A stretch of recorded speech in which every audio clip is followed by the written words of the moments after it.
Exclusive तस्वीरें दिखा रही हूँ एनडीटीवी पर। ये एक्सक्लूसिव तस्वीरें हैं, लोग किस तरह से मलबे से निकलकर भागने की कोशिश कर रहे हैं।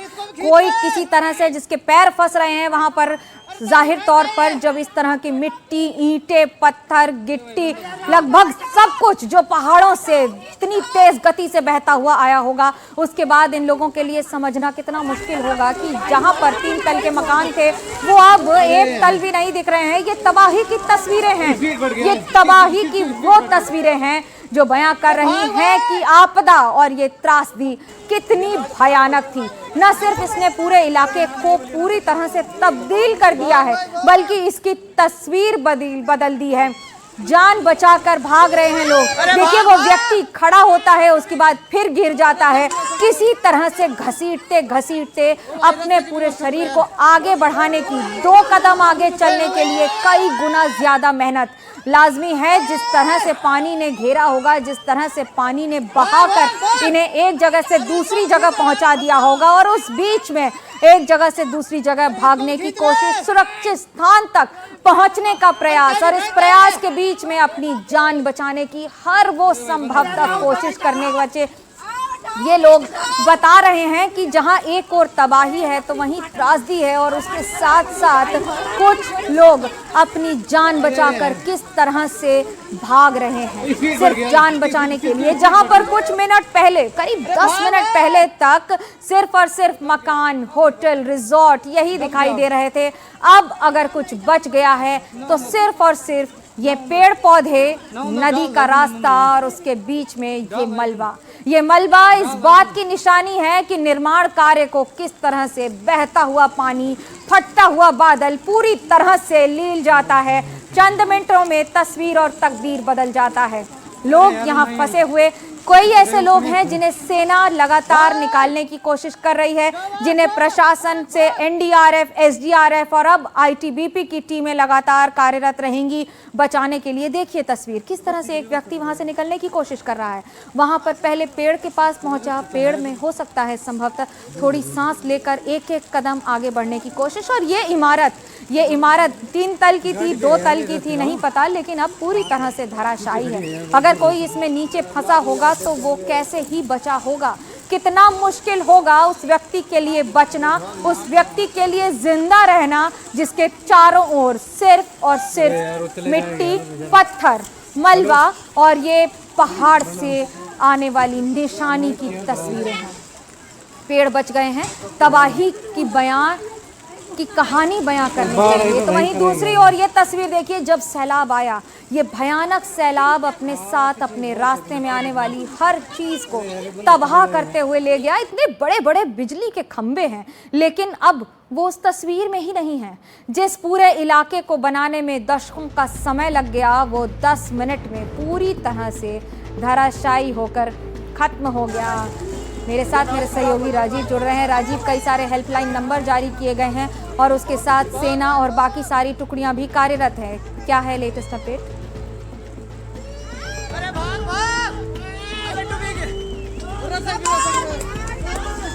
और 10 मिनट के अंदर जो पूरी सेना की टीम पहुंच चुकी है।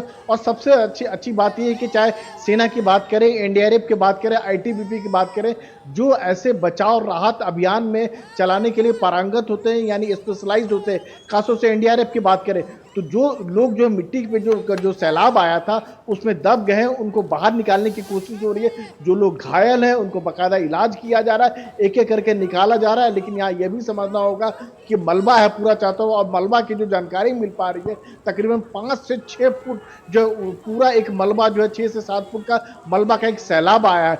उसमें से कहाँ इंसान है, कहाँ नहीं है, इसके बारे में कहना मुश्किल है। तो यानी बचाव राहत अभियान जो है बहुत संभल के चलाया जा रहा है। जो घायल लोग हैं उनको सुरक्षित निकालने की कोशिश हो रही है, सुरक्षित निकाल के उनको इलाज बाकायदा कराया जा रहा है। वहाँ एम्बुलेंस है, मेडिकल सुविधा कर देखिए जिस तरह का विजुअल जो नज़र आ रहा है। उसके अलावा जो राज्य प्रशासन की ओर से भी हर संभव भरसक कोशिश की जा रही है कि ताकि जो लोग दबे हैं वहाँ पर मिट्टी में जो दबे हुए उनको किसी सुरक्षित निकाला जाए और उनको तुरंत अस्पताल पहुँचाया जाए।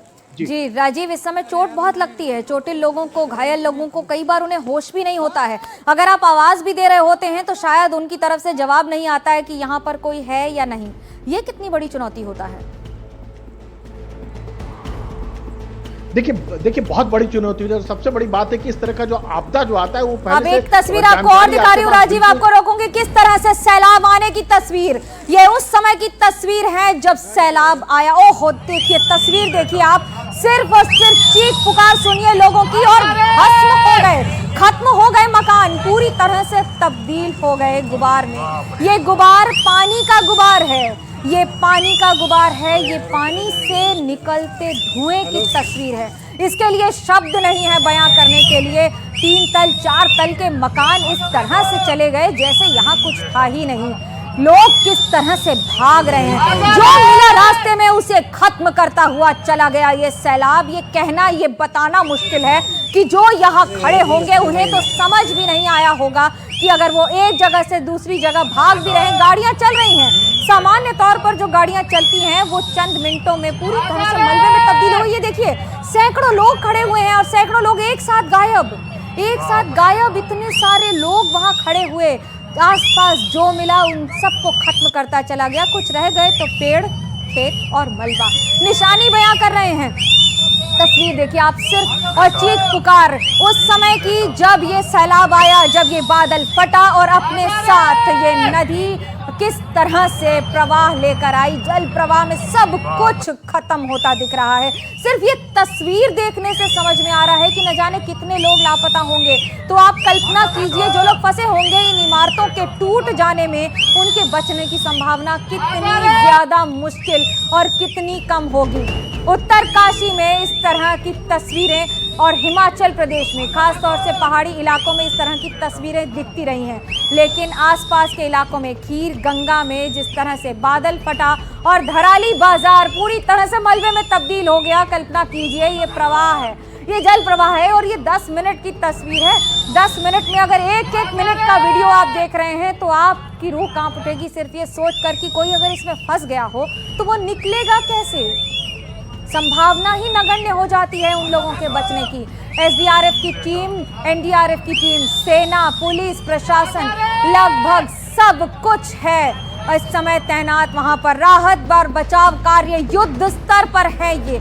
लेकिन उत्तरकाशी के धराली गांव में जब बादल फटा और अचानक इतनी मात्रा में यहां से नदी, ये देखिए लोग भागते हुए, तस्वीरें देखिए, गाड़ी सामान्य तौर पर एक जगह से दूसरी जगह जा रही होगी, गाड़ी, मकान, जो मिला सब कुछ लील गया, कुछ नहीं बचा है, कुछ भी नहीं बचा है। रास्ते में जो आया वो खत्म कर दिया गया और रास्ते में जो दिखा वो इमारतें ऐसे गिर रही हैं। ये बिजली के खंबे हैं, इतने बड़े बड़े, इतने ऊंचे खंबे, रास्ते में जो आया। और इमारत अगर कोई बच भी गई होगी ना तो वो इतनी कमजोर हो गई होगी कि उसका टूटना निश्चित है, वो बच ही नहीं सकती। अगले कुछ घंटों में वो इमारत टिकी ही नहीं रह सकती, क्योंकि इतना मुश्किल होगा बचना वहां पर किसी भी व्यक्ति का। ये समझना कि जो मिला, अरे ये आप सिर्फ तस्वीर देखिए, चीख पुकार उन लोगों की। मुझे तो लगता है जो वीडियो बना रहे होंगे उनकी भी क्या ही स्थिति होगी, वो कितनी दूर होंगे, कितने पास होंगे इस पूरे सैलाब के, क्योंकि इसके साथ रास्ते में कुछ नहीं रुकेगा, कुछ रुक ही नहीं सकता, कुछ दिख ही नहीं सकता, कुछ टिक ही नहीं सकता। जब पानी अपने प्रवाह में और गुरुत्वाकर्षण की वजह से जब ये फोर्स, जब ये गति इतनी ज्यादा तेज हो जाती है तो वो अंग्रेजी में कहते हैं ना, speed in a particular direction is called velocity.